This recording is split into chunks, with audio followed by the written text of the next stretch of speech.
Poesía en movimiento, diálogo, autores y lecturas.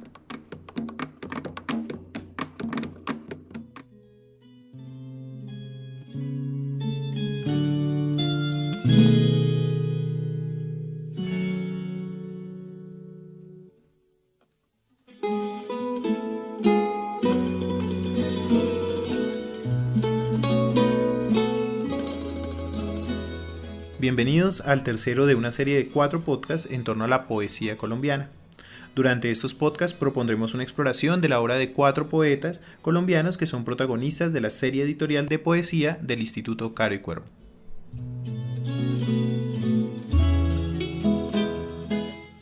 En esta ocasión abordaremos la obra de Fernando Charri Lara, publicada por el Instituto Caro y Cuervo, que reúne en 4 tomos los textos que el maestro publicó en periódicos, libros y revistas de circulación nacional e internacional. El tomo 1, El poeta, contiene la obra poética del maestro, su biografía y cambios de los poemas en las diversas ediciones. También incluye una bibliografía con más de 1000 registros sobre poesía, prosa y valoración crítica. Tomo 2, Obra crítica, 1940 a 1986. Presenta la labor ensayística en temas como el derecho, la pintura, el cine, entre otros, publicados en este periodo. El tomo 3, Obra crítica de 1987 al 2005, y el tomo 4, Valoración crítica y varia. Reúne las voces de diversos autores sobre la obra de Fernando Charri Lara. Y yo no sé si esto lo digo una vez o si eso van a hablar después, y es el asunto de que Charri Lara también es interesante porque de alguna forma es un pionero de esta idea del poeta que se forja una tradición propia, ¿sí? Es decir, no del poeta de que yo hago parte de Piedra y Cielo, entonces Piedra y Cielo está, wow, la nueva poesía española, Neruda, Alberti, Lorca, entonces Juan Ramón Jiménez, entonces claro, entonces todos tenemos que escribir así porque esa es nuestra escuela. Entonces esa es mi tradición como poeta es la de Piedra y Cielo, que cuál es la nueva tradición española y X o Y poeta latinoamericano. Entonces Charri Lara no, Charri Lara de alguna manera, y eso es una cosa que se ve como muy precisamente en su obra crítica, él va en contra de eso, lo critica, y mientras lo critica él empieza a rescatar los poetas de, por ejemplo, si seguimos hablando de Piedra y Cielo, los poetas de la nueva poesía española que le interesan. Entonces eso no los nombra, eso los guarda para él, ¿sí? Entonces, por ejemplo, Cernuda es un ejemplo muy evidente de eso, porque dice como que, sí, como a Piedra y Cielo le interesan estos poetas que hicieron una poesía muy sonora, pero que está llena de retórica. Entonces habla de Lorca, habla de Alberti, habla de otros, pero no menciona a Cernuda, no menciona a Alexandre, que se supone que son poetas que también están entroncados con esa tradición. Y no los menciona pues porque son los que le gustan. Y ahí está también eso también es interesante porque esa búsqueda de una tradición propia está en la obra crítica, está en la idea del poeta que no solamente está en orgía con las musas o está por allá depositando su corazón en los poemas y él solo quiere saber de poesía, como de su poesía o de lo que sea, sino que es del poeta que entiende la poesía de manera crítica. Entonces, escribir poesía no es solo escribir versos, es leer y hablar de poesía. Y ese leer y hablar de poesía es el movimiento fundamental para uno encontrar su propia tradición como poeta y encontrar también, y eso va a sonar un poquito cliché, una voz propia, ¿sí? Bueno, yo quería precisamente abordar como este tema de la obra crítica. Siento que hay un ejercicio muy juicioso, intelectual detrás de leer a muchos autores y estar todo el tiempo revisando sus propios poemas y en que algo que ya hablábamos con Pedro, y es muy interesante ver el ejercicio que hay aquí en estos 4 tomos, o bueno, en el primero sobre todo, y es revisar los cambios que hay en las diferentes publicaciones de cada uno de los poemas, ¿no? Entonces, siento yo que ahí se nota, yo le decía a Pedro, yo no he visto otras publicaciones así y siento que no sé qué hacen los poetas, pero si te piden el poema, pues tú lo mandas, ya tienes el Word ahí, lo mandas el correo. Pero sí hay un ejercicio de revisarse y de preguntarse él todo el tiempo sobre la poesía y cuál es su rol en la poesía. Entonces no quisiera leer como este poema y seguir como conversando sobre ese ejercicio como de preguntas frente a lo que es ser poeta. Entonces, bueno, a la poesía, creo que están los adioses. A la poesía. Al soñar tu imagen bajo la sombra sombría, el adolescente de entonces hallaba el desierto y la sed de su pecho. Remoto fuego de esplendor helado, llama donde palidece la agonía, entre glaciales nubes enemigas, te imaginaba y era como se sueña la muerte mientras se vive. Todo siendo, sin embargo, tan íntimo, apenas una habitación, apenas el roce de una ala o un amor que atravesase de noches, con pausado vuelo lánguido, con solamente el ruido, el resbalar de la lluvia sobre dormidos hombros adorados. Sí, dime de dónde llegabas, sueño o fantasma, hasta mi propia sombra, dulce, tenaz, al lado. Así asomas ahora, silenciosa, tal entre los recuerdos, el cuerpo amado avanza al despertar a la orilla del lecho, entre olvidos y años. Al entreabrir los ojos a su deslumbramiento, hoy es solo la gracia melancólica que huye, invisible hermosura de otro tiempo. No existe sin un día, un solo día, existe un único día inextinguible, lento taladro sin fin royendo sombras. No soy aquel ni el otro, y ayer ni ahora soy como soñaba. Qué turbadora memoria recobrarte, adorar de nuevo tu voracidad, repasar la mano por tu cabellera en desorden, brazo que ciñe una cintura en la obscuridad silenciosa, ser otra vez tú misma, salobre respuesta casi sin palabras, surgida de la noche, con tristes sonidos, rocas, lamentos arrancados del mar. Tú sola, lunar y solar astro fugitivo, contemplas perder al hombre su batalla, mas tú sola, secreta amante, puedes compensarle su derrota con tu delirio. Míralo por la tierra vagar a través de su tiniebla, crúzalo con la espada de tu relámpago, condúcelo a tu estación nocturna, enajénalo con tu amor y tu desdén, y luego, en tu desnudez eterna, abandóname tu cuerpo, y haz que sienta tibio tu labio cerca de mi beso, para que otra vez despierto entre los hombres te recuerde.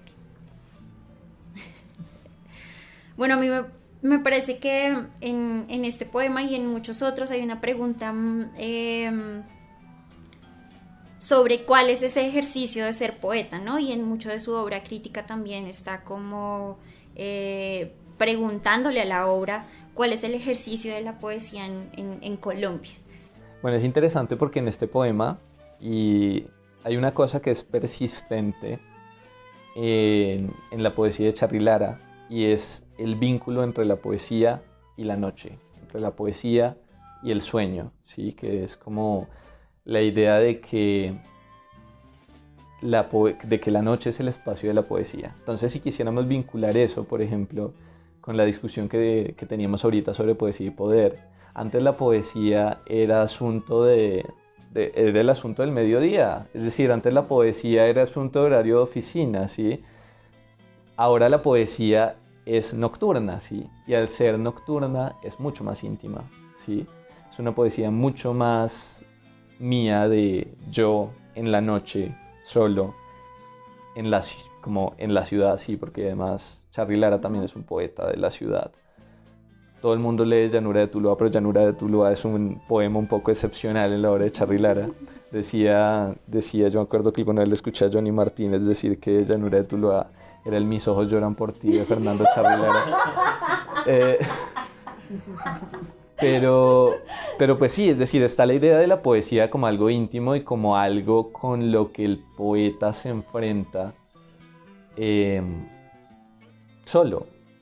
Sí, como que vincular la poesía con la noche y con el sueño también vincula a Charly Lara con el surrealismo de alguna manera, ¿sí? Y es como esta idea de que en la poesía de alguna forma surgen las potencias ocultas del individuo, por así decirlo, ¿sí?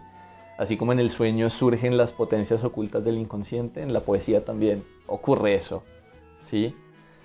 Entonces, pues por eso, por ejemplo, a Charly Lara le interesa tanto la poesía de Vicente Alexandre, que es un poeta que tiene una idea también similar y que tiene que ver con esta idea, con este movimiento del cual yo no sé mucho, que es el superrealismo, ¿no? Que de alguna manera es como una suerte de surrealismo sin comunismo.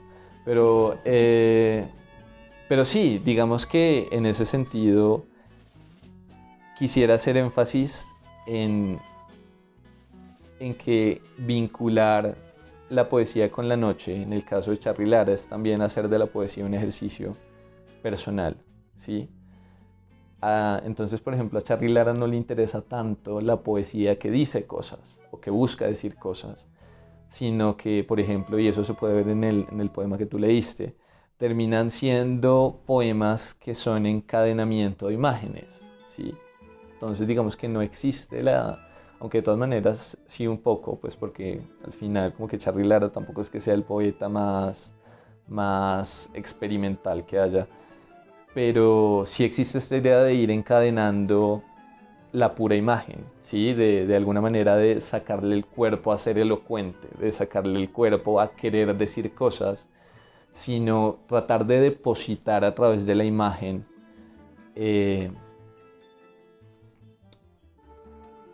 como tratar de decantar a través de las imágenes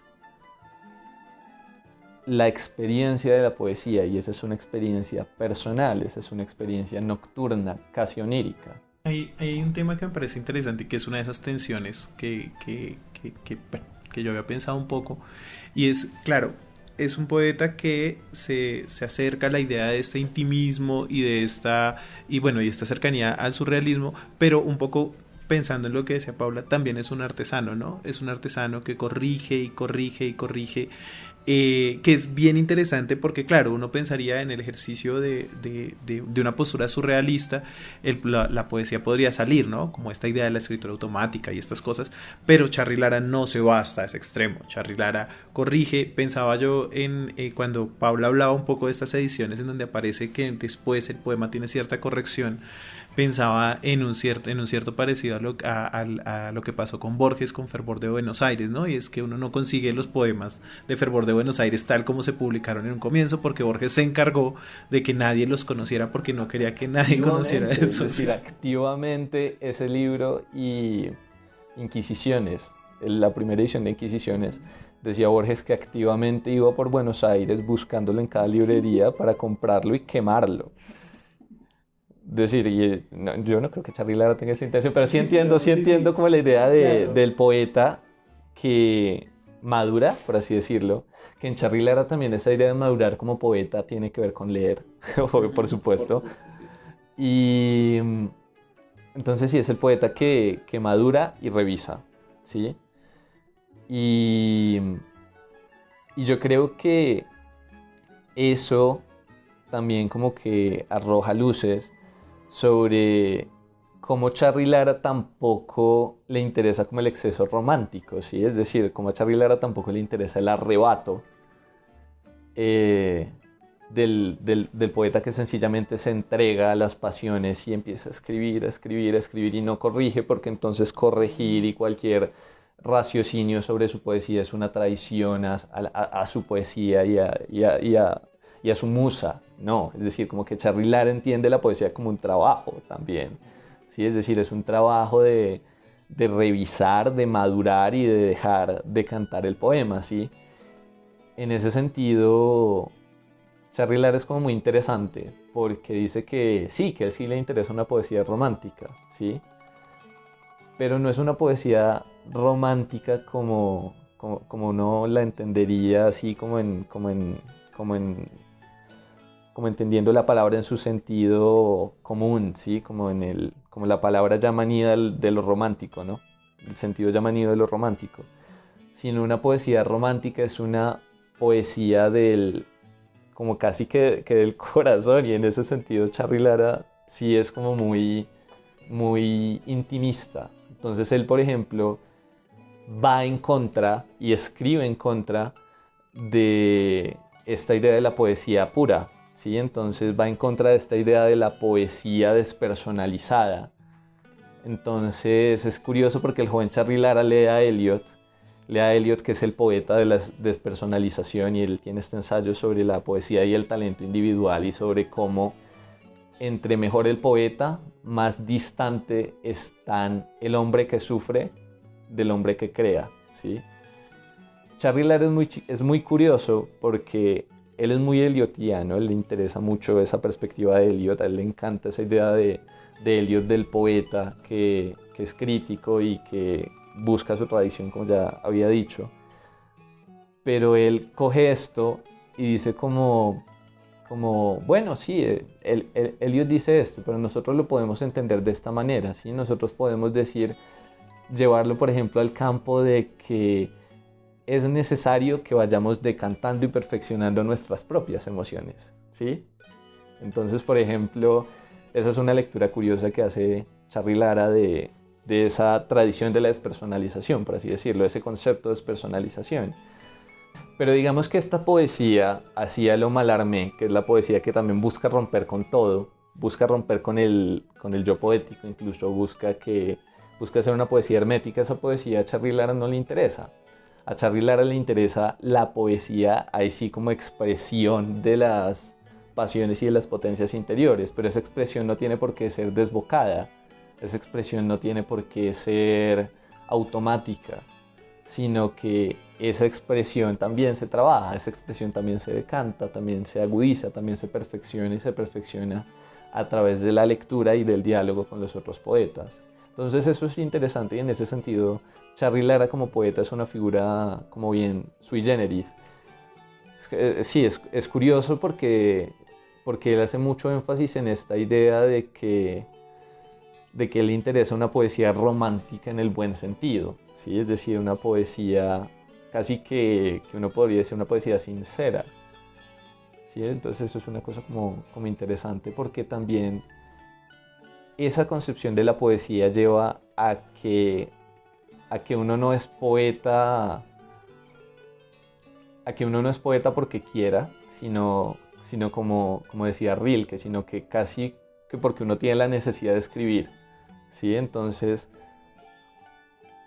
la manera que tiene Charly Lara de conciliar esta idea romántica de que yo tengo que escribir, y es que si yo no escribo, me voy a morir, y es que si yo no escribo, si cada verso no es sangre, sudor y lágrimas, que bueno, hay una cita de Rilke que dice eso de manera muy bonita, conciliar esa idea con de todas maneras el trabajo crítico y el trabajo de que la poesía es como una cosa de depuración y de lectura y de diálogo, es como una cosa muy interesante que hace Charly Lara, ¿no? Bueno, Sebastián, muchísimas gracias. Ya con eso, nada, cerramos este espacio.